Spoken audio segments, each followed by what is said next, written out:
Welcome to BlusTech.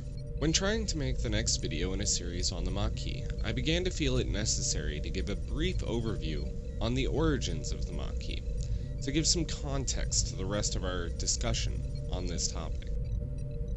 In the year 2370, the Federation ceded colonies to the Cardassian Union in the Federation-Cardassian Treaty, and defined a border between the two powers. These ceded worlds were to be evacuated by the Federation and their inhabitants relocated elsewhere inside the Federation territories.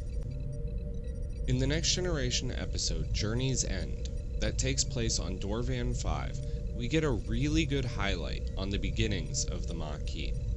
The Federation has just completed a very long and drawn-out series of negotiations regarding the final status of our border with the Cardassians. These will be the official boundaries. I see. You'll notice a demilitarized zone has also been created along the border.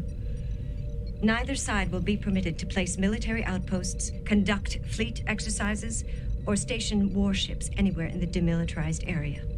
This border places several Federation colonies in Cardassian territory and some Cardassian colonies in ours. This agreement is far from perfect. Neither side got everything they wanted, but every side got something. And as someone once said, diplomacy is the art of the possible. Those colonies finding themselves on the wrong side of the border will have to be moved. Anthwara, there's very little I can do. The decision about this planet was made at the very highest level of Starfleet. Do you know how long we have searched for a home?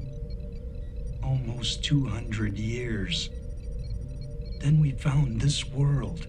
Can you blame us for not wanting to give it up? I would hope that it wouldn't be hard for anyone to understand why a group of people would not wish to leave their homes, especially when it took 200 years to find a suitable colony site for said group.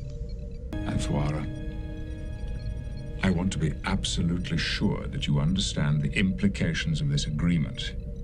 By giving up your status as Federation citizens, any future request you or your people make to Starfleet will go unanswered. You will be on your own and under Cardassian jurisdiction. I understand, Captain. And we are prepared to take that risk. Will the Cardassian government honor your agreement here? I believe I can convince them that this is an equitable solution. I cannot speak for every Cardassian you may encounter, but if you leave us alone, I suspect that we will do the same. In the end, all seems well. Gullivex states that he believes he can convince the Cardassian Union to agree to take ownership and responsibility for Dorvan 5, but leave the inhabitants where they are, peacefully.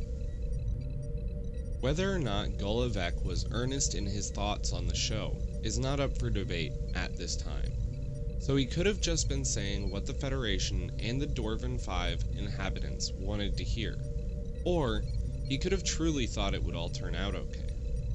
However, as time went on and these worlds tried to live under Cardassian jurisdiction, it became clear that the Cardassians were still trying to get the colonists to leave. Whether it be poisoned food replicators, biogenic weapons being used on ex-Federation colonies, or the militarized arming of the nearby Cardassian colonies, the Cardassian intention was clear. The ex-Federation citizens were going to have to either leave or be killed, thus spawning the Maquis resistance. This is meant to be a discussion, and these are just my thoughts, so if you liked this video, click like. If you didn't, then go ahead and smash that dislike button now. Either way, leave a comment and let me know your opinions below. Hey guys, I really enjoy making these videos, and if you would like to support this channel and help me keep making these videos, then subscribe or feel free to go check me out on Patreon.